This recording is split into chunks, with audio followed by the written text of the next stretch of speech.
ತೊಂಡೆಕಾಯಿ ಅಂದರೆ ಮನೇಲಿ ಇಷ್ಟನೇ ಪಡಲ್ವಾ?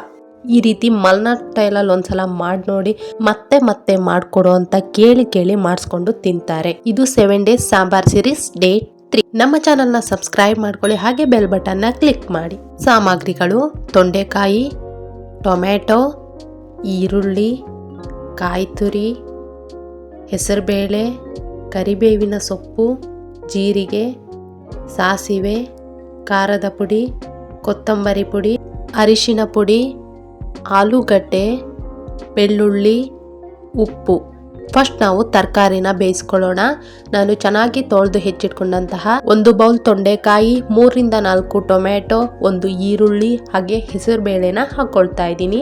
ಮನೇಲಿ ಆಲೂಗಡ್ಡೆ ತಿಂದಿಲ್ಲ ಅಂದ್ರೆ ಈ ರೀತಿ ದೊಡ್ಡದಾಗಿ ಹೆಚ್ಕೊಂಡು ಹಾಕೊಳ್ಳಿ. 1-2 ಚಮಚ ಉಪ್ಪನ್ನ ಹಾಕ್ಬಿಟ್ಟು ನೀರನ್ನ ಹಾಕ್ಬಿಟ್ಟು ನಾನು 3ರಿಂದ 4 ವಿಷಲ್ ಹೊಡ್ಸ್ಕೊಳ್ತಾ ಇದ್ದೀನಿ. ಖಾರಕ್ಕೆ ರೆಡಿ ಮಾಡ್ಕೊಳ್ಳೋಣ. ತುಂಬಾ ಸಿಂಪಲ್ಲು. 1 ಬೌಲ್ ಕಾಯಿ ತುರಿ, 1 ಗೆಡ್ಡೆ ಬೆಳ್ಳುಳ್ಳಿ, 2 ಚಮಚ ಅಚ್ಚ ಖಾರದ ಪುಡಿ, ಹಾಗೆ 2 ಚಮಚ ಧನಿಯಾ ಪುಡಿ, ಅರ್ಧ ಚಮಚ ಅರಿಶಿನ, ಅರ್ಧ ಚಮಚ ಜೀರಿಗೆ.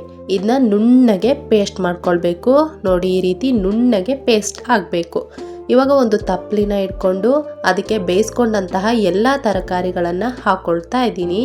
ನೋಡಿ, ಆಲೂಗಡ್ಡೆನ ಈ ರೀತಿ ದೊಡ್ಡದಾಗಿ ಹೆಚ್ಚಿ ಹಾಕೊಂಡಾಗ ನಾವು ಇದನ್ನ ಸ್ಮ್ಯಾಶ್ ಮಾಡಿಕೊಂಡು ಸಾರಿಗೆ ಹಾಕಿದಾಗ ನಮಗೆ ಆಲೂಗಡ್ಡೆ ಬಾಯಿಗೆ ಸಿಗಲ್ಲ, ತಿಂದೇ ಇರೋರು ಸಹಿತ ತಿಂತಾರೆ.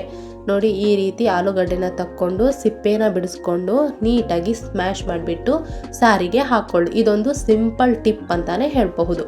ಆಗ್ಲೇನೆ ರೆಡಿ ಮಾಡಿ ಇಟ್ಕೊಂಡಂತಹ ಖಾರವನ್ನ ಹಾಕೊಳ್ತಾ ಇದ್ದೀನಿ. ಸ್ವಲ್ಪ ನೀರನ್ನ ಹಾಕೊಂಡು ಸಾರಿನ ಪ್ರಮಾಣ ನೋಡ್ಕೊಂಡು ಇವಾಗ ರುಚಿಗೆ ತಕ್ಕಷ್ಟು ಉಪ್ಪನ್ನ ಹಾಕೊಳ್ಳಿ. ನಾವು ಬೇಯಿಸ್ಬೇಕಾದ್ರೇನೆ ಹಾಕಿದೀವಿ, ಇವಾಗ ನೋಡ್ಕೊಂಡು ಹಾಕೊಳ್ಳಿ.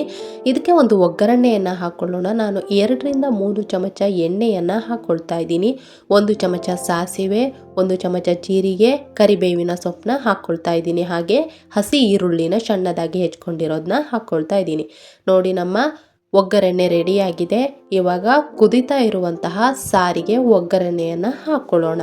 ನೋಡಿದ್ರಲ್ಲ, ಈ ರೀತಿ ನೀವು ಸಾರನ್ನ ಮಾಡಿಕೊಂಡ್ರೆ ಮನೆಯಲ್ಲಿ ಖಂಡಿತವಾಗ್ಲೂ ಎಲ್ಲರೂ ತಿಂತಾರೆ.